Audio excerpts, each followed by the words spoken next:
Alors que tous les yeux étaient tournés vers Washington cette semaine, d'autres événements inévitablement sont passés sous le radar. J'en discute avec Marie-Hélène Tremblay et Yves Malo de nos bureaux parlementaires. Yves, à Ottawa, on peut dire qu'un rapport sur les prisons fédérales qui est sorti le jour de la visite est passé inaperçu. Pourtant, il contenait une statistique plutôt intéressante.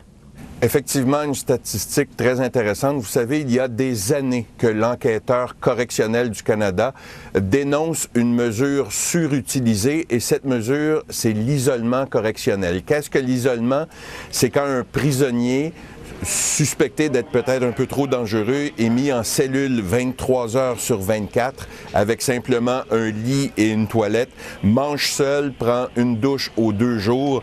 Donc, cette façon de faire était très mauvaise, disait l'enquêteur correctionnel. Or, depuis l'automne dernier, ce nombre de prisonniers est passé de 800 à 500, donc une baisse d'environ 40 %.